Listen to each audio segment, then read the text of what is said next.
Hello everyone. I hope all of you are doing well. Today we will discuss remaining points of 14 points from 14 points of Quaid-e-Azam. Then we will discuss first roundtable conference and second roundtable conference, Gandhi-Irwin Pact. And then we will discuss communal award. So before starting our class, please help me in inviting your batchmates and please share this class in our WhatsApp groups.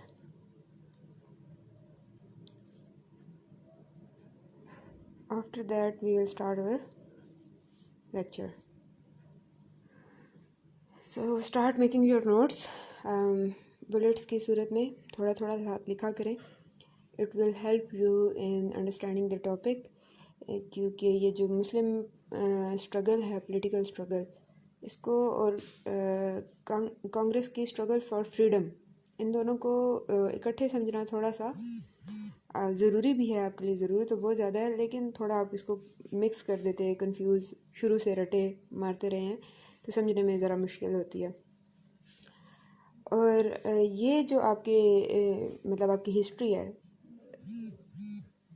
ये आपको interview में काफ़ी ज़्यादा परेशान करती है. During your interviews आप जब अपना वो नॉलेज झाड़ते हैं रटे वाला, तो फिर आप परेशान हो जाते हैं. तो कल की चीज़ें जो हमने डिस्कस की उसमें हमारा क्या था, comparison. We compared Nehru report with 14 points of Quaid-e-Azam. 7 points उसमें से हमने निकाले थे, उनका हमने कंपैरिजन किया और ये देखा कि किस तरह से अब इंटेंशंस इनकी डिफरेंट होगी. पार्टिंग ऑफ वेज़ जिन्ना ने कह दिया और रास्ते इनके अलग हो गए. और एक वो जो थी, पहले तो कंफ्यूज थे आप लोग कि क्या मुसलमान जो हैं वो चाहते हैं कि हमें एक सेपरेट होमलैंड मिल जाए, और जो कांग्रेस वाले हैं वो कहते हैं कि नहीं जी, हमारा तो अखंड भारत रहेगा. तो ये अब किस तरफ हमारा ऊँट किस करवट बैठेगा, तो अब थोड़ी थोड़ी चीज़ें क्लियर होना शुरू हो गई हैं.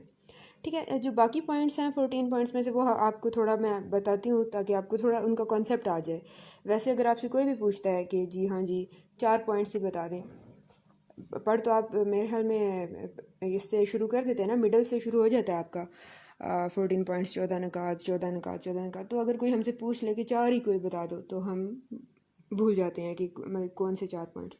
तो थोड़े से इस तरह से कंपैरिजन में और चीज़ों को आपने ज़हन में रखना है कॉन्सेप्ट के साथ. तो कल वाले 7 अब आपके दिमाग में बैठ गए होंगे. फेडरल फॉर्म ऑफ गवर्नमेंट का था, प्रोविंशियल ऑटोनॉमी की बात थी, सेकुलर स्टेट की बात उसने की, नेहरू ने की.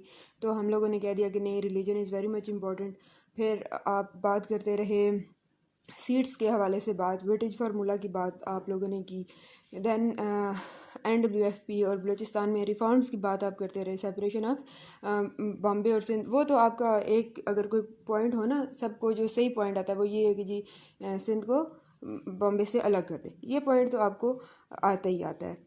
हाँ जी, रेजिडेंसी पावर जो था वो आपका पॉइंट था उसमें फेडरल फॉर्म ऑफ गवर्नमेंट में ही, जो नेहरू कहता था कि रेजिडेंसी पावर होनी चाहिए आपकी सेंटर के पास. सो आप दीदी इख्तियारात आपके सेंटर के पास होने चाहिए. आपका सेंटर जो है वो ज़्यादा पावरफुल होना चाहिए. लेकिन कायद-ए-आज़म क्या कहते थे कि प्रोविंसेस के पास, क्योंकि उनको पता था कि सेंटर में तो कभी भी गवर्नमेंट नहीं बन सकती मुसलमानों की. तो आप अपनी पावर्स जो हैं वो प्रोविंसेस में दें. 5 से 6 प्रोविंसेस थे जिनमें मुस्लिम्स आ सकते थे, ओवर पार कर सकते थे. तो चलो अगर हमारे पास होंगी रेजिडेंसी पावर्स तो वो हमारा फ़ायदा हो जाएगा. अच्छा, आप में से जो पुराने स्टूडेंट्स हैं, या आपको मैंने कहा था कि थोड़ा सा इस ग्रुप में लेक्चर्स पुराने सुन लेना, तो उसमें लखनऊ पैक्ट का एक पॉइंट आप थोड़ा सा इसको डिटेल में समझेंगे तो आप कहेंगे कि ये क्या 14 पॉइंट्स में तो अगेन वही लखनऊ पैक्ट के ही पॉइंट्स हैं. या उस वक्त जब लखनऊ पैक्ट से पहले भी तो इनका ये था ना, इकट्ठे हुए डिमांड्स इकट्ठी की कांग्रेस ने और मुस्लिम लीग ने. तो कायद-ए-आज़म ने भी अपनी डिमांड्स बताई थी कांग्रेस को. तो उन पॉइंट्स में मतलब वही पॉइंट्स जो थे वो दोबारा 14 पॉइंट्स में लिख दिए गए कुछ चेंजेस के साथ. तो उसमें एक पॉइंट क्या था कि no non official member would present a bill if 75% minority oppose it. कि कोई भी बिल आप देखते हैं ना लेजिस्लेचर में, इवन एग्जेक्टिव में भी इंडियंस आना शुरू हो गए। तो उन्होंने कहा कि लेजिस्लेचर में जब मतलब आप कोई भी कानून साजी कर रहे हैं, कोई बिल, उस वक्त तक आपने पास नहीं करना अगर उसको 75% माइनॉरिटी अपोज करती है। तो माइनॉरिटीज़ की बड़ी बात करते रहे जिना। अब आप आगे भी देखते रहेंगे, फर्स्ट जो आपकी राउंड टेबल कॉन्फ्रेंस है, सेकंड है, उसमें भी जो जिना का ज़्यादा ज़ोर था ना, वो इसी पे था कि जी माइनॉरिटीज़ हमारी, उनको सिक्योर करो। हम खुद भी माइनॉरिटी में थे, बाकियों के भी हाँ अनटचेबल की बात करते रहे। तो ये बात दोबारा 14 पॉइंट्स में आ गई कि कोई भी जो non official member, official members आपके कौन थे? अब ऑफिशियल्स मेंबर आपके जो ब्रिटिशर्स होते थे उनको आप कहते थे कि ये हैं ऑफिशियल मेंबर्स। बाकी आपके जो इलेक्ट होते थे, इलेक्टेड मेंबर्स जो आपके थे, हिंदू और मुस्लिम्स, उनको आप नॉन ऑफिशियल मेंबर्स भी कहते थे। तो इनके ऊपर ये बात कर दी गई कि अगर 75% अपोज कर रहे हैं तो ऐसा कोई बिल प्रेजेंट ही नहीं करना। Next point was related to religious freedom for everyone. ठीक है ना, कि इंश्योर करें आप रिलीजियस फ्रीडम सब के लिए। अब यूनी पार्टी का कॉन्सेप्ट आपका कांग्रेस दे रहा है। कांग्रेस तो उस वक्त देखें सोशलिस्ट पार्टी, सोशलिज्म को थोड़ा सा आप जहन में लेके आए तो जापान को, रशिया को, चाइना, उस टाइम का रशिया, चाइना, जापान, इनको स्टडी करें तो आपको वहाँ पे भी यूनी पार्टी गवर्नमेंट नज़र आती है। यूनी पार्टी का मतलब है एक पार्टी डोमिनेट कर रही है। तो कांग्रेस तो ये चाहती थी कि जी यूनी पार्टी, कांग्रेस पार्टी है एक पॉलिटिकल पार्टी, बाकियों को हम कोई पूछते नहीं है। थोड़ा पीछे मैं आपको लेके जाती हूँ। तो उसमें जो पार्टीशन ऑफ बंगाल पे सबसे ज़्यादा शोर मचाया कांग्रेस ने, वो भी इसी वजह से कि उसकी फंडिंग का इशू हो रहा था। फिर आप देखते हैं कि 1911 में फिर ख़त्म करके पार्टीशन ऑफ बंगाल, दोबारा से पार्टीशन तो हुई, लेकिन उसमें कांग्रेस नहीं बोली क्योंकि उसके जो इंटरेस्ट थे वो सिक्योर थे। तो यहाँ पे भी हमने कहा कि जी रिलीजियस फ्रीडम, हमसे मुराद के ऑल इंडिया मुस्लिम लीग और कायद अज़म, उन्होंने कहा कि रिलीजियस फ्रीडम को इंश्योर करें। और दूसरी तरफ कांग्रेस तो रिलीजन को मानती नहीं थी, कहती थी पॉलिटिक्स का रिलीजन के साथ क्या ताल्लुक़ है, ये तो कोई बात ही नहीं है, ये तो कोई पॉइंट ही नहीं है। ठीक है, जो नेक्स्ट हमारा पॉइंट था वो था कि in all the provinces there must be 33% Muslim ministers. कि वो प्रोविंस अब उसमें मुस्लिम मेजॉरिटी में है या नहीं है, मुस्लिम गवर्नमेंट है या नहीं है, आप 33% सीट्स देंगे मुस्लिम्स को, यानी कि 33% सॉरी आपके मिनिस्टर्स होंगे ही होंगे हर प्रोविंस में। वो फिर आपकी जिस भी आबादी का प्रोविंस। अब ये बात क्यों की कायद अज़म ने? क्योंकि ऐसे हो सकता था कि हम जब कह रहे थे कि जी रेजिडेंटरी पावर्स आप दें किनको, प्रोविंसेस को दें, और सपोज करें कि अगर कांग्रेस हमारी ये बात मान भी लेती तो वो क्या करते, ज़्यादा से ज़्यादा प्रोविंसेस बना देते, और उन प्रोविंसेस में जब आप उनकी डिस्ट्रीब्यूशन रीडिस्ट्रीब्यूशन करते हैं तो उसमें मुस्लिम्स, अब अगर किसी जैसे बांग्लादेश है, जैसे पंजाब है, इसमें अगर वो मेजॉरिटी में भी हैं तो जब रीडिस्ट्रीब्यूशन हुई तो वो प्रोविंस छोटा हो गया, मुसलमान उसमें माइनॉरिटी में चले गए तो हमारा नुकसान है। तो ये एक पॉइंट, एक डर था। तो जिना का विजन इसमें चेक करें कि उसने कहा कि भाई हमें 33% मुस्लिम मिनिस्टर्स चाहिए हर प्रोविंस में। साथ ही जो नेक्स्ट पॉइंट है वो हमारी इस बात को सही भी साबित कर देता है। वो पॉइंट है कि नो डिस्ट्रीब्यूशन और redistribution of any province to convert a majority into minority. आप किसी भी मेजॉरिटी को माइनॉरिटी में कन्वर्ट करने के लिए कोई डिस्ट्रीब्यूशन रीडिस्ट्रीब्यूशन नहीं करें, कोई सेटलमेंट नहीं होगी दोबारा से। प्रोविंसेस जिस तरह से हैं वैसे ही होंगे। ठीक है, अब जो नेक्स्ट पॉइंट है ना, वो जब हम देखते हैं तो उसमें फिर आयशा जलाल का ये क्लेम आता है कि ये जो 14 पॉइंट्स थे ना, ये कायद अज़म ने इस तरह से डिज़ाइन किए थे कि कांग्रेस इनको माने ही ना, कि कांग्रेस आपको रिजेक्ट कर दे, कांग्रेस आपके पॉइंट्स को ना माने, नेहरू रिपोर्ट में इसको शामिल न करे, एक कंसोलिडेटेड डॉक्यूमेंट वो दे ही ना इंग्लिश को, ब्रिटिशर्स को।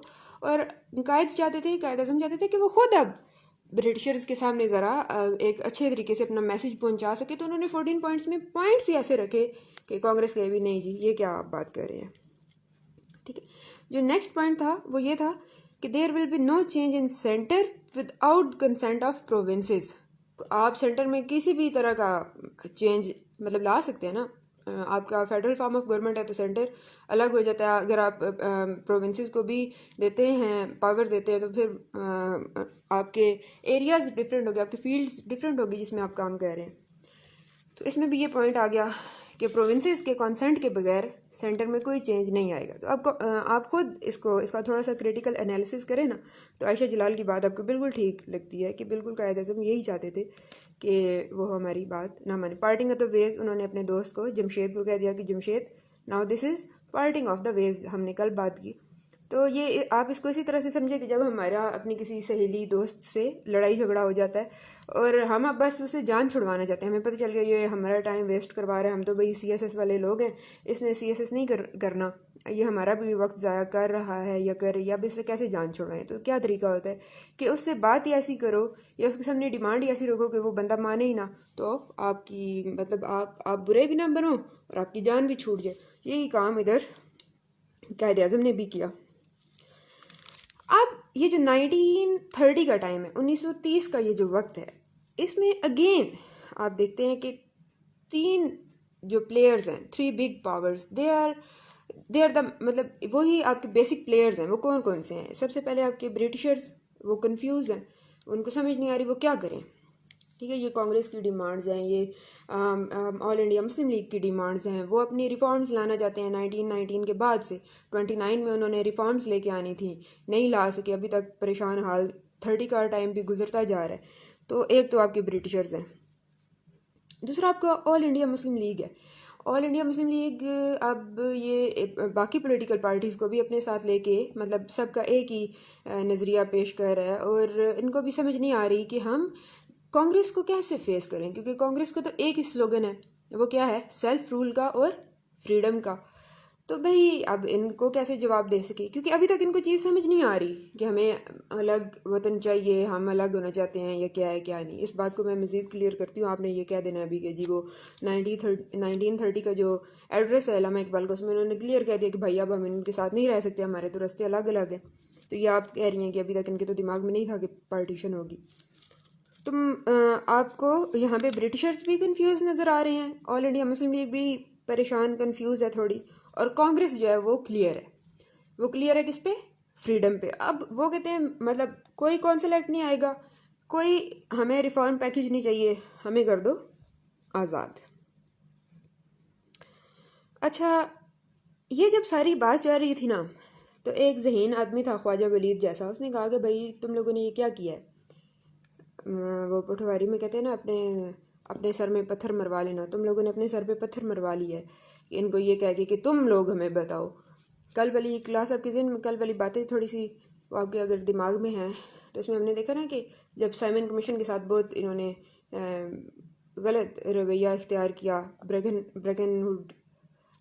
हेड का वो आया आपके सामने, स्पीच आई, उसमें उसने कहा कि जी ये आप लोग हमें बता दें कि क्या चाहते हो भाई, हम तो आपको बड़ा फैसिलिटेट कर रहे थे, मज़ीद भी करते, तुम लोगों ने हमें आगे से अंडे मारे, टमाटर मारे, तो अब तुम लोग ही बता दो।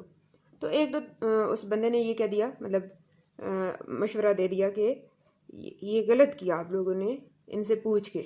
अब चलो पूछ लिया है, तो ये सारे अपने वो कहते हैं ना कि अपने घर में ये शेर बन के बैठे हुए हैं, इनके घर से बाहर निकालो, इनको इंग्लैंड बुलाओ, यूनाइटेड किंगडम इनको बुलाओ और वहाँ से इनसे पूछो कि वहाँ बुला के पूछो कि भाई क्या चाहते हो, तो वहाँ पे इनकी छुट्टी हो जाएगी। यहाँ पे तो ये बड़े नारे लगाते हैं, कहानियाँ लिखते हैं, कि वहाँ पे ज़रा देखते हैं कि क्या बनता है। तो 1930 में आपकी क्या हुई? फर्स्ट राउंड टेबल कॉन्फ्रेंस, वो जो आपकी गोल मेज़ कॉन्फ्रेंसेस बड़ी फेमस है, उसमें से पहली कॉन्फ्रेंस आपकी ये हो गई 1930 में। इसमें ऑल इंडिया मुस्लिम लीग की जितनी आप कह सकते हैं ना क्रीम जो सही आपकी लीडरशिप थी, वो सारी उस कॉन्फ्रेंस में गई। कांग्रेस नहीं गया, कांग्रेस की तरफ से कोई नहीं गया, ये लोग गए हैं, चले गए वहाँ पे। दूसरी तरफ आपकी एनुअल वो कॉन्फ्रेंस भी है, ऑल इंडिया मुस्लिम लीग का अपना वो एक सालाना जलसा करवाते होते थे, सारे इकट्ठे हो जो जी हमारा ये मैंडेट है, हम ये बात करना चाहते हैं, मज़ीद हमारा ये तरीक़ाकार होगा, उस पर ये सालाना इजलास होता था। तो वो भी है। अब उसको ये ख़त्म तो नहीं कर सकते, दिसंबर 1930 में वो उन्होंने अपना एक प्लान किया हुआ था, उसका क्या करें। तो जो आपकी सेकेंडरी लीडरशिप थी वो रहेगी वहाँ पे कि चलो ठीक है हम इसको देख लेंगे पीछे से। और प्रेसिडेंशियल स्पीच उन्होंने करवा ली अल्लामा इकबाल से। ये आपका 21st सेशन था ऑल इंडिया मुस्लिम लीग का। इलामा इकबाल की इसमें स्पीच आ गई। अच्छा, अब इलामा इकबाल को इन्होंने बुला लिया, उन्होंने आके एक तकरीर कर दी, जैसे कि हम असद नवाज़ को भेज देते हैं कि भाई जाओ वहाँ पे ट्रॉफीज़ दे के आनी है, सेफ के प्लेटफॉर्म से दे आओ, क्योंकि सर उधर बिजी हैं, मैमजारा उधर बिजी हैं, हसन इधर बिजी है, फलां बंदा उधर बिजी है, तो भाई तुम चले जाओ। तो वो कहते हैं ठीक है मैं चला जाता हूँ। वहाँ पे ये जाके इसकी अपनी कोई आइडियोलॉजी, अपनी कोई सोच है जो कि अभी सेफ के बाद में सेफ की वो आइडियोलॉजी बन जाती है, अभी नहीं है, अभी सेफ को उसका पता भी नहीं है। तो वो जाके ये बातें शातें कर देता है, ठीक है। इसी तरह से इल्लामा इकबाल ने भी अपनी जो सोच थी उसका इजहार कर दिया उस खुतबे में, खुतबा अलाहाबाद, बड़ा मशहूर खुतबा, ठीक है। लेकिन उस वक्त तक ऑल इंडिया मुस्लिम लीग का उस नज़रिए के साथ कोई लेना देना नहीं था। बाद में कुछ सालों के बाद वो नज़रिया उन्होंने अपना लिया, लेकिन उस टाइम पे नहीं था। बहरहाल ये काम भी हो गया। इसके साथ साथ आपके साइमन कमीशन की रिपोर्ट भी आ गई। साइमन कमीशन की जो रिपोर्ट आती है उसमें उन्होंने कहा कि ठीक है 33% सीट्स हम दे देंगे इनको, मुस्लिम्स को भी, और ये जो आपकी हैं फेडरेशन भी बना देंगे आपकी, आपके इंडिया में प्रोविंशियल ऑटोनॉमी भी दे देंगे। There will be reforms in NWFP Balochistan पे वो लोग नहीं माने, बॉम्बे को भी हम इनसे अलग कर देंगे, ठीक है। और ये जो आपकी राउंड टेबल कॉन्फ्रेंस है फर्स्ट, इसमें कायद अज़म के पास भी बहुत अच्छा मौका था और उन्होंने कहा कि मैं इससे फ़ायदा उठाऊँ, ब्रिटिशर्स से ज़्यादा अपनी डिमांड्स मनवा लूँ। और ये जो आपकी साइमन कमीशन की रिपोर्ट आई और उसमें जो बातें की गई सीट्स के हवाले से, federal form of government, provincial autonomy, यही बातें कायद अज़म ने भी की थी। तो हमारी कुछ ना कुछ बातें तो मान ली गई, लेकिन आप देखेंगे, पढ़ेंगे जब आप इसको, कि मुसलमानों ने आके कोई शोर शराबा नहीं किया कि भाई जी हम तो जीत गए, हमारी तो बातें मान ली, ये है वो है। मतलब ये नहीं कहा कि फ़र्स्ट राउंड टेबल कॉन्फ्रेंस आपकी रही है, कामयाब रही है। उसकी दो वजूहत थी। एक तो ये कि अगर वो कहते हैं कि जी ये कामयाब रही है, तो कांग्रेस का आपको सारी हिस्ट्री पता है बड़े अच्छे तरीके से, वायलेंस करती है, उसने इंडिया में आग लगा देनी थी। और अगर वो ये कहते कि जी फ्लॉप होगी, तो भी कांग्रेस ने बड़ा खुश होना था कि हमारे बगैर गए थे बड़ी कॉन्फ्रेंस में, फ्लॉप हो गए ना, तो खामोश रहे, बिल्कुल खामोशी इख्तियार कर ली। अब ब्रिटिशर्स जो है ना वो कांग्रेस को छोड़ नहीं रहे। इसी टाइम में आपके पास आता है गांधी इरविन पैक्ट, ठीक है, आप इसको भी स्टडी करते हैं तो इसको अलग से इतना डिटेल में, वही दो चार बातें मैं आपको भी बताती हूँ। तो आपका जो मतलब उसमें ये था कि इरविन को भेज दिया गया गांधी के पास, जाओ और उससे जाके पूछो कि वो लोग क्यों नहीं आए आपका, मतलब हम कहते हैं कि आओ अपना जो आपका वो है स्टैंड है, अपनी जो बात है, सोच है, वो हमें बताओ, तुम लोग नहीं बता रहे। तो गांधी ने कहा कि मैं आऊँगा, लेकिन उससे पहले जो लोग हमारे कैद में, आपको पता है ना हिस्ट्री, आपने थोड़ी बहुत अगर नहीं पढ़ी तो आप पढ़ें, बड़ी मज़े की चीज़, कि बहुत जेल काटी गांधी, उसकी बीवी उसी में मर गई कैद में ही, बेटी ने भी उसकी आखिर तक ये मतलब जेल शेल जाती रही। तो उस टाइम पे भी उनकी वो तहरीक चल रही थी कि जेलों को भर दो लोगों से, सारे भागो जेलों में जाओ। तो यही टाइम चल रहा था। तो गांधी ने कहा कि पहले तो उन सबको आज़ाद करो। इरविन ने कहा कि आप लोग बाइकआउट नहीं करेंगे। अब भी पिछले ही क्लासेस आप सुने, अगर नए स्टूडेंट्स हैं, पुराने जो उनको याद होगा, नहीं याद तो फिर मतलब या तो पढ़ लें या सुन लें कि ये बाइकआउट बहुत ज़्यादा, हम ब्रिटिशर्स की किसी चीज़ को हाथ नहीं लगाएंगे, हमें नहीं चाहिए, हमें इनकी कोई मतलब कोई ट्रेड श्रेड नहीं करनी इनके साथ। तो इरविन ने ये बात एक मनवा ली, गांधी ने कहा ठीक है। फिर उसने कहा कि अभी नेक्स्ट जो आपकी है सेकंड राउंड टेबल कॉन्फ्रेंस, उसमें आपने भी आना है। तो मान गया कि ठीक है मैं आ जाऊँगा, आपने हमारी ये बातें मान ली हैं दो चार, तो हम भी आ जाएंगे। इसके बाद आपकी होती है सेकंड राउंड टेबल कॉन्फ्रेंस। अच्छा, सेकंड राउंड टेबल कॉन्फ्रेंस को शुरू करने से पहले, जो कि 7 सितंबर 1931 से 1 दिसंबर 1931 तक रही है, आप मुझे ये बताएं कि राउंड टेबल कॉन्फ्रेंस होती क्या है, इसका कॉन्सेप्ट क्या है। बचपन से हम पढ़ते आ रहे हैं, उर्दू मीडियम वालों ने पढ़ा गोल मेज़ कॉन्फ्रेंस और इंग्लिश मीडियम वालों ने राउंड टेबल कॉन्फ्रेंस पढ़ ली। अभी भी हम इसको जो दिल है पढ़ो सेकंड राउंड टेबल, बल्कि अभी इसको गोल मेज़ कॉन्फ्रेंस नहीं, राउंड टेबल कॉन्फ्रेंस ही पढ़ लो, क्योंकि इंग्लिश में लिखने। इसका कॉन्सेप्ट क्या है, इसेंशियल आइडिया क्या है इस राउंड टेबल का। कोई गोल मेज़ था, उसके गिर्द बैठ के ये लोग कोई करते थे, कॉन्फ्रेंस करते थे, क्या था। या फिर कोई कहानी तो आपके जहन में होगी, बचपन से होती है, मेरे तो दिमाग में यही था कि कोई गोल मेज़ होगा, उसके गिर्द ये सारे बैठ के तो कोई कॉन्फ्रेंस करते होंगे। एक तो ये एक कॉन्फ्रेंस नहीं थी, एक से ज़्यादा मतलब मुख्तलिफ लेवल्स पे कॉन्फ्रेंसेस हो रही हैं, लेकिन उसको भी हम ये नहीं कह सकते एक राउंड हो गया जी कॉन्फ्रेंस का, फिर दूसरा हुआ, फिर तीसरा हुआ, तो हम इसको राउंड टेबल कॉन्फ्रेंस। इसमें जो राउंड है उसका इसेंशियल नहीं, हाँ जी, ये अब थोड़ा सा करीब है एजाज अहमद। इस राउंड का मतलब है इक्वल, यानी कि ब्रिटिशर्स और आपके ऑल इंडिया मुस्लिम लीग वाले और आपके ये जो है कांग्रेस वाले, ये सारे इक्वल बेसिस पे बैठ के बात कर रहे हैं। इन्होंने मसला हल करना है और कोई कहानी नहीं है, उसमें कोई सुपीरियर नहीं है, कोई इन्फीरियर नहीं है। तो राउंड का जो इसेंशियल आइडिया है वो इक्वलिटी का आइडिया है, ठीक है। यहाँ से जब ये बात आपको समझ आ जाती है ना, तो फिर आपको गांधी की भी हकीकत का थोड़ा सा पता चलता है। हाँ जी, क्योंकि गांधी आया, गांधी की स्पीच है, आप इसको पढ़ भी लें ऑनलाइन, बल्कि ज़रूर पढ़ें। जितना ज़्यादा पढ़ेंगे आपकी राइटिंग उतनी अच्छी होगी, आपके आर्गूमेंट्स उतने अच्छे होंगे, स्पीकिंग पावर आपकी बढ़ेगी, ठीक है। तो आप इसको पढ़ें, मज़ा आएगा आपको। गांधी की स्पीच है, वो शुरू करते हैं तो वो कहते हैं कि we are true representative of India. We से मुराद है कि हम हम कांग्रेस वाले जो हैं, we are true representative of India. It means कि ये बाकियों को क्यों उठा के ले आए हो, ये ऑल इंडिया मुस्लिम लीग वाले कौन है, हम तो इनको अपने इक्वल नहीं समझते। तो यहाँ पे वो आगे ये बात कहना चाहता है कि राउंड टेबल कॉन्फ्रेंस की कोई सोल नहीं, कोई रूह नहीं, कोई मकसद नहीं, ठीक है। कहता है कि हमने बिगेस्ट सोशल प्लान दिया अपनी सेंचुरी का, और ये बात सच है। कांग्रेस का जो सोशल प्लान था, ये गली गली मोहल्ले मोहल्ले में ले गए, आज़ादी लेनी, अभी सेल्फ रूल होगा इंडिया में, ये सिलाई मशीनें ख़वातीन को दे दी, भी काम सीखो, लड़कों को काम पे लगाया, सारा सोशल प्लान इनका बिगेस्ट सोशल प्लान तो था, ठीक है। और ये इन्होंने बात, फिर गांधी ने कहा कि आप कौन सा इंडिया चाहते हैं, ब्रिटिशर्स कौन सा इंडिया चाहते हैं, वो इंडिया जिसके साथ ये ट्रेड करें, या वो इंडिया जिसको ये मारें, जिसको ये सप्रेस करें। तो अगर आपने हमें सप्रेस करने की कोशिश करना चाहते हैं आप, और आप ये चाहते हैं कि आप हमारे ऊपर रूल करें, तो ऐसे नहीं होगा। अगर इस तरह करना है तो मारो, हमें कत्ल व गारत करो, और इतना तुम लोग जितना मार सकते हो मारो। तुम लोगों की ये जो मतलब आपका बारूद है वो ख़त्म, उसका धुआं ख़त्म हो जाएगा, लेकिन हमारा खून ख़त्म नहीं होगा।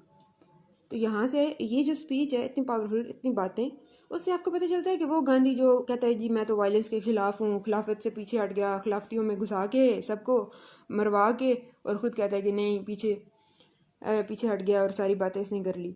तो अभी भी कि वायलेंस हो गया, इस वजह से मैं पीछे हट रहा हूँ, और यहाँ पे स्टिल वो ये बात कर रहा है कि मारो हमें जितना मर्जी, हमारा खून जो है वो ख़त्म नहीं होगा, तुम लोगों का बारूद ख़त्म हो जाएगा।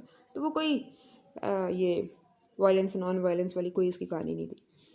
ऑन द अदर हैंड अगर हम कायद-ए-आज़म को स्टडी करें तो वो बड़ी रेलिवेंट उनकी बातें थी। उन्होंने कहा कि जी 25% सीट्स जो हैं वो आप अनटचेबल को भी दे दें, 33%, क्योंकि हम भी मुसलमान भी 24-25% ही थे, इसी तरह से जो अनटचेबल थे अछूत, वो भी इतने 24-25% ही थे। तो उनके लिए सेपरेट इलेक्टोरेट्स दे दो, उनके राइट्स को सिक्योर करो, और ये सारी कहानियाँ। इस सब के रिज़ल्ट में आपके पास आ गया कम्युनल अवार्ड। ये मतलब उन्होंने कोशिश की कि किसी तरह से मुस्लिम, अब ये जो आपके हिंदू हैं और मुसलमान हैं, इनको थोड़ा सा किसी काम पे हम लगा ही दें। ब्रिटिश प्राइम मिनिस्टर था रैमसे मैकडोनल्ड्स, उसको 16 अगस्त 1932 में उसने अपना ये असाइनमेंट कंप्लीट की और ले आया चीज़ें। उसमें उसने कहा कि ठीक है सीट्स भी हम दे देंगे, 33% सीट्स सारी जितने भी माइनॉरिटीज़ में हैं उनको उनकी पॉपुलेशन से ज़्यादा सीट्स मिल जाएंगी, और रिफॉर्म भी हो जाएंगी NWFP में, सेपरेट इलेक्टोरेट भी हो जाएंगे, वेटेज फार्मूला भी वेटेज फार्मूला अब अगर आपको नहीं तो वो यही है, वेटेज फार्मूला में और कोई चीज़ नहीं है, यही है कि आपकी पॉपुलेशन जितनी है उससे ज़्यादा आपको सीट्स मिल जाए। सिंध को बॉम्बे से अलग कर देंगे, और ये रिप्रेजेंटेशन भी आपको 33% मिल जाएगी। तो बातें तो कुछ ना कुछ मान ली गई। हाँ, इसकी मतलब मैं फिर कह देती हूँ, हम लोगों की ऑल इंडिया मुस्लिम लीग की बातें मान ली गई, लेकिन ये फिर भी खामोश रहे, इतना शोर नहीं मचाया, क्योंकि कायद-ए-आज़म की तरफ से या इन लोगों की बाकी जो लोग थे उनकी तरफ से कोई बहुत पावरफुल किस्म की स्पीचेस नहीं थी कि ये कर दो तो वो कर दो, फलां कर दो। कुछ भी नहीं था। उन्होंने अपने थोड़े से पॉइंट्स रखे कि ये हमारी बातें हैं, प्लीज़ आप मान लें, नेक्स्ट आपने कोई कॉन्सलेट देना है, कोई कम्युनल अवार्ड, कुछ जो कुछ भी लेके आना है। लेकिन ये जो चीज़ है, यहाँ से कम्युनल पॉलिटिक्स शुरू हो गई है अब आपके इंडिया में। उधर से कांग्रेस कोई चीज़ मानने पे तैयार नहीं, इधर से मुस्लिम्स जो हैं वो भी अब रिलीजन को, अब रिलीजन की गेम शुरू हो जाएगी। तो फिर आगे साथ साथ देखते हैं, जल्द ही इलेक्शन भी हो जाएंगे और जल्द ही पाकिस्तान भी बन जाएगा और इंडिया भी, क्योंकि हमने इंटरनेशनल सिनेरियो को भी ज़हन में रखना है। ठीक है, जो कि काफ़ी जैसे यूनी पार्टी की वो जो बात करता है ना कांग्रेस, तो उसमें हमने बात कर ली कि बाकी जापान में, इधर सॉरी चाइना में, रशिया में ये यूनी पार्टी चल रही थी, यूनी पार्टी सिस्टम, तो वो यहाँ पे भी लाना चाहते थे। तो ये था आज की आपकी क्लास के लिए। इसको कहानी के तौर पे सुनते हैं तो बड़ा मज़ा आता है, लेकिन कोशिश करेंगे इसको साथ साथ आप पढ़ते जाएं। पढ़ना बहुत ज़रूरी, पढ़ के याद कर लें चीज़ों को। इस हवाले से अगर आपका कोई क्वेश्चन हो तो वो आप मुझसे पूछें।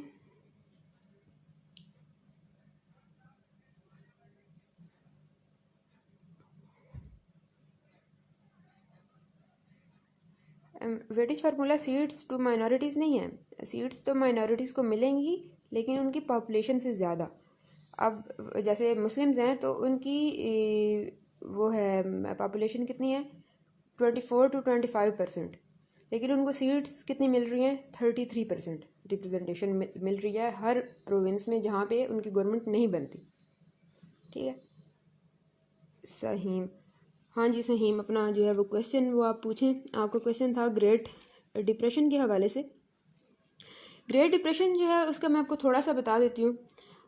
वो उसमें हिस्ट्री ऑफ यूएसए में आप उसको डिटेल में भी पढ़ लेंगे। फर्स्ट वर्ल्ड वॉर के बाद आप देखते हैं कि यूएसए वर्ल्ड पॉलिटिक्स में बड़े मजबूत अंदाज में, बड़े ठीक तरीके से आ गया था। एक्टिव रोल उसका प्ले उसने मतलब किया ग्रेट ब्रिटेन को, यूरोप को बैकबोन एक प्रोवाइड करने के लिए। इस सूरत में काफ़ी ज़्यादा सनत, आप कहते हैं ना, आपकी इंडस्ट्री जो थी यूएसए की बहुत ज़्यादा काम करने लग गया है, लोगों के पास बहुत पैसा आ रहा है, पैदावार बहुत बढ़ गई है चीज़ों की। वो चीज़ें किधर भेज रहे हैं, वो चीज़ें यूरोप को दे रहे हैं। कोई इमदाद हो रही है जी, कोई तिजारत हो रही है। तिजारत की तो हालत में नहीं थे वो शुरू में, लेकिन काफ़ी ज़्यादा एड के तौर पे यूएसए करता रहा। लोग भी बड़े खुशहाल हो गए, स्टॉक एक्सचेंज में पैसे लगा रहे हैं, सब कुछ कर रहे हैं। लेकिन आहिस्ता आहिस्ता यूरोप जो है वो, ज़ाहिर है जंग हुई, काफ़ी ज़्यादा उसको नुकसान हुआ, लेकिन वो फिर अपने कदमों पे खड़ा होना शुरू हो गया है। जो जो अपने कदमों पे खड़ा हो रहा है, वो अपनी चीज़ें खुद बना रहा है। अब यूएसए में प्रोडक्शन तो बहुत ज़्यादा है, लेकिन पहले वो चीज़ें कहाँ जा रही थी, पहले वो चीज़ें जा रही थी आपके यूरोपियन कंट्रीज़ की तरफ जा रही थी, और लेकिन अब वो चीज़ें आपके अपने ही यूएसए के अंदर ही महदूद हैं। अब प्रोडक्शन भी ज़्यादा होगी, चीज़ें बाहर नहीं जा रही, आप स्टॉक एक्सचेंज में पैसे लगाए हुए हैं लेकिन पैसे हैं ही नहीं, आपकी मार्केट क्रैश कर गई। बैंक के पास, बैंक जो है वो लोगों से पैसे लगा लेके खुद स्टॉक एक्सचेंज में लगा रहे, क्योंकि काफ़ी ज़्यादा लोगों को फ़ायदा हो रहा था पहले। लेकिन फिर यकदम जब 1929 से कुछ साल पहले ही, कोई 28 में ही इनका ये काम तो शुरू हो गया, लेकिन इनसे वो सिचुएशन संभाली नहीं गई। इनको ये था कि बस मार्केट अभी जो है वो डाउन जा रही है, लेकिन फ़ायदा हो जाएगा। उसमें यकदम सब ख़त्म हो गया। वो जो सब ख़त्म हुआ, लोगों के पास ना पैसा रहा ना कोई चीज़ रही, तो उस टाइम पीरियड को आप कहते हैं ग्रेट डिप्रेशन का टाइम। ठीक है, फिर उस ग्रेट डिप्रेशन में से जो निकलने वाली कहानी, ये सारी एपिसोड बहुत मज़े की है। उनका प्रेसिडेंट उनके साथ बैठ के रोज़ाना बातें कर रहा है रेडियो पे कि आप लोग जो है वो चीज़ें बस उगाओ, पैदावार बढ़ाओ। उस पैदावार, अब लोग भी डर गए हैं कि पहले हमारे पास इतनी चीज़ें ख़राब हो गई सारी, कहीं पे बाहर तो, मुल्क से बाहर तो उसको भेजे ही नहीं। आप अपनी गंदम आपके पास अगर है 200 300 400 टन, तो कितना अरसा वो चलेगी, उसको ख़राब होना शुरू हो जाएगी बाहर अगर आप उसको नहीं कर रहे एक्सपोर्ट। एक बंदे की इंडिविजुअल लेवल पे बात कर रहे हैं, तो स्टेट लेवल पे, फिर स्टेट से इतनी ज़्यादा स्टेट्स हैं यूएसए की, तो काफ़ी नुकसान है। तो लोग डर गए कि मज़ीद प्रोडक्शन नहीं हम कर सकते, तो स्टेट के ऊपर से उनका ट्रस्ट खत्म हो गया। भाई हम तो बैंक में पैसे रखवाते रहे हैं, बैंक अब कहता है आपके पास, हमारे पास तो कोई पैसे नहीं है। बैंक सारे पैसे स्टॉक एक्सचेंज में बगैर लोगों से पूछे लगा के ख़त्म, हार चुका था। तो आहिस्ता आहिस्ता इंटरेस्ट ये डेवलप हुआ लोगों का दोबारा से इंडस्ट्रीज़ में, एग्रीकल्चर में, प्रोडक्शन में, और स्टेट के ऊपर ट्रस्ट बिल्ड हुआ। फिर स्टेट ने आहिस्ता आहिस्ता सारी बाकी यूरोप के साथ, एशिया के साथ, इधर उधर हर जगह पे ट्रेड शुरू की और वो उस ग्रेट डिप्रेशन में से निकले। अभी भी आप देखते हैं ना कि यूएसए ठीक है, वर्ल्ड ऑर्डर लेके आया कोल्ड वॉर के बाद, कोल्ड वॉर ख़त्म हो गया और आपके एक नया न्यू वर्ल्ड ऑर्डर आप उसको कहते हैं, दुनिया को दे दिया। लेकिन आप थोड़ा सा उसकी डिटेल में जाके देखें तो वो यूएसए की थोड़ी सी मतलब मजबूरी भी तो है, उसके बगैर वो खुद नहीं चल सकता, क्या करेगा। तो ये था आपका ग्रेट डिप्रेशन।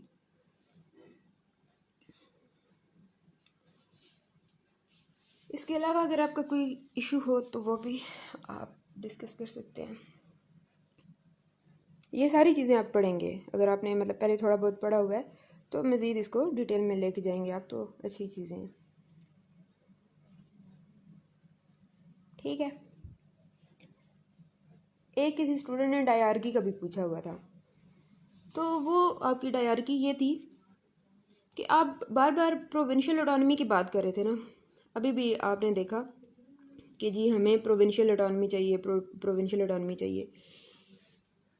उस वक्त प्रोविंशियल ऑटोनॉमी वो मतलब दिए बगैर रह भी नहीं सकते थे 1919 में, और देते भी कैसे। तो उन्होंने कहा कि जी हम डायरकी मुतारफ़ करवाते हैं, कुछ जो आपके शोबे हैं वो आपके चले जाएंगे प्रोविंसेस के पास, और कुछ जो है वो आपके गवर्नर के पास। अब गवर्नर भी वहाँ पे मौजूद रहेगा और आपका वो जो वज़ीर आला होता है वो भी मौजूद होगा, दोनों मिल के काम करेंगे। उसके पीछे वो बात क्या करते थे, उनका स्टैंड क्या था, वो ये था कि जी हम इंडियंस को डेमोक्रेसी सिखा रहे हैं, हम इनको ये सिखा रहे हैं कि आप लोगों ने काम कैसे करना है। तो वो आपकी डायरकी आई थी।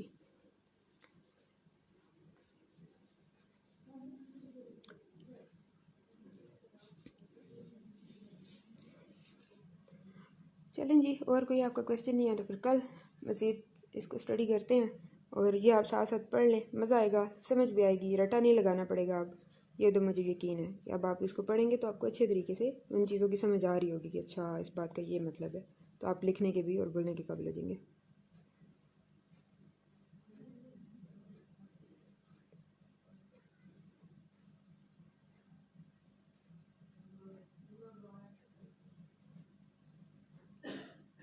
नहीं नहीं, क्रिटिकल एनालिसिस बहुत ज़रूरी है। ये आप मुझे भी देखें तो मैं आपको वो सिर्फ पॉइंट्स वहाँ से पढ़ के नहीं सुना रही कि अच्छा जी 14 पॉइंट्स में पहला पॉइंट ये था, दूसरा ये था, तीसरा ये था, आप इसको रटा लगा लो, उसका फ़ायदा नहीं है। वो टाइम आप लोगों ने निकाल लिया कुछ ना कुछ करके। तो अभी जो है वो आपका एनालिसिस एनालिसिस आपका कंपैरिजन से हम कर रहे हैं।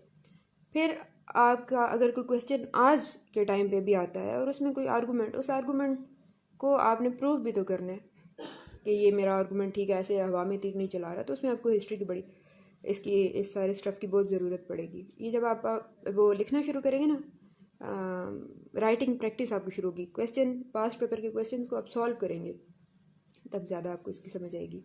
फिर आपका इंटरव्यू, उसमें आपको आप ज़रूरी है कि कॉन्सेप्ट हो, वहाँ पे रटा काम नहीं देता। बुक में आप मेकिंग ऑफ पाकिस्तान बाय के अज़ीज़ और ट्रैक टू पाकिस्तान, दो किताबें काफ़ी हैं आपके लिए।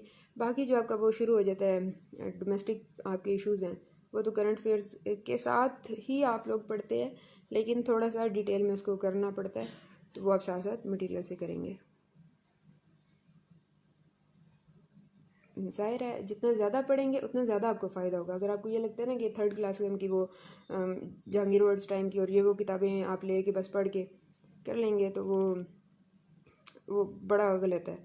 वो अपनी दिल की तसल्ली के लिए आप बुक ले लें कि भाई जी मेरे पास सारा मटेरियल मौजूद है, बाकी उसका कोई फ़ायदा नहीं है। आप ये जितना ज़्यादा टेक्स्ट बुक्स को पढ़ेंगे ना, और जितना ज़्यादा आर्टिकल्स को पढ़ेंगे, ये इंटरनेट गूगल है आपके पास, रिसर्च पेपर्स को, नई नई चीज़ें, बहुत अच्छी टर्मिनोलॉजी, ठीक है, आपका जो एक्सप्रेशन है राइटिंग बहुत बढ़ जाएगा। और जितना ज़्यादा किताबों को आप पढ़ेंगे आपकी राइटिंग में भी बहुत फ्लुएंसी आएगी, आपकी स्पीकिंग में भी आएगी। ठीक है, पहले तो आपने अपना रिटन एग्ज़ाम निकालना है, लिखना है, ठीक है, उसके बाद आपका इंटरव्यू है। अभी भी देख लेना तो आपका मतलब रिटन कितने ज़्यादा लोग क्वालिफाई कर गए, फिर आपका इंटरव्यू हुए, और उसमें से भी फिर मसला यही आ जाता है ना कि आपसे वो एग्जामिनर कुछ पूछ रहा है, आपका इंटरव्यू वाला कुछ पूछ रहा है, आप आगे से उसको जवाब कुछ और दे रहे हैं, तो काम ख़राब। अच्छा, फिर आपकी उस पर ग्रिप नहीं है तो आप ज़ाहिर है पर्सनैलिटी भी आपकी थोड़ी सी ऐसे, आप घबरा जाएंगे बात करते हो, तो वो भी काम ख़राब होगा। ये हम एनालिसिस ही तो कर रहे हैं इतनी दूर से। मैं आपको इसी वजह से कहती हूँ ना कि आप लिखें। जब आप लिखेंगे ना साथ साथ नोट्स, और उन नोट्स को फिर क्लास के बाद आप पढ़ते हैं, अभी तो आपको लगेगा कि हम कहानी, ये कहानी नहीं है। ये मैं कहती आपको ये हूँ कि कहानी की सूरत में मैं आपको बता रही हूँ जी, हिस्ट्री ऑफ पाकिस्तान, आप इसको सुन लें, लेकिन इसको लिखें आप। जब आप इसको लिखते हैं और उसके बाद आप बुक्स को पढ़ते हैं, दोबारा से इसकी तरफ एक दफ़ा आते हैं रिवीजन के लिए, आपको चीज़ें क्लियर हो जाती है कि अच्छा ये हमारा एनालिसिस है। नेहरू रिपोर्ट को वैसे याद कर लेना, 14 पॉइंट्स को याद कर लेना, वो क्या है आपका, उन चीज़ों को आपने याद कर लिया। जब आपने उनका कंपैरिजन किया, जैसे कि हमने कंपैरिजन किया, तो वो आपका क्या हुआ, वो आपका एनालिसिस हो गया। फिर इसी तरह से हमने 1919 का कौंसिल एक्ट और आपका जो ये है कौन सा है, लखनऊ पैक्ट, इसको भी हमने कंपैरिजन में किया हुआ है, कंपेयर किया कि ये लखनऊ पैक्ट की आपकी डिमांड्स थी, ये आपको 1919 में आगे से चीज़ें मिली हैं। तो वो कंपैरिजन जब आप करते हैं तो वो भी आपका एनालिसिस है। वो एजुकेशनल मूवमेंट पे जब हम आएंगे तो उसका भी एनालिसिस आपको पता चल जाएगा, और उसको रिलीजियस और एजुकेशनल में ही रखेंगे तो वो ज़्यादा बेहतर। हम उसको पॉलिटिकल में लेके पढ़ते हैं और फिर मसला होता है। बहरहाल हम उसको भी करेंगे तो वो भी आपको समझ आ जाएगी। ठीक है, तो अभी इतना परेशान मत हो, लिखें ज़रूर, लिखे बगैर क्लास का कोई फ़ायदा नहीं। एक तो ऑडियो में होती है तो वो वैसे ही इंसान दिमाग कहीं और चला जाता है, तो लिखना बहुत ज़रूरी है। और लिखने के बाद पढ़ना, पढ़ के दोबारा से वापस आए अपने नोट्स पे, दोबारा से इनको पढ़ें तो चीज़ें क्लियर हो जाएंगी। और ये काम आपने करना है। अगर आप अभी सुस्ती दिखाते हैं, महीने बाद 2 महीने बाद आपको फिर ये करना पड़ेगा, तो टाइम ज़्यादा लगेगा, तो अभी कर ले। ये तो ऐसा होमवर्क है जब जब मतलब 6 माह बाद भी आपको अक्ल आती है कि भाई कुछ नहीं बन रहा, CSP ही बनना है, वापस आएंगे तो काम तो उधर ही पड़ा होगा। तो बेहतरी इसी में है कि अभी से कर लें। ठीक हो गया, बाकी फिर चीज़ें साथ साथ डिस्कस करते रहेंगे।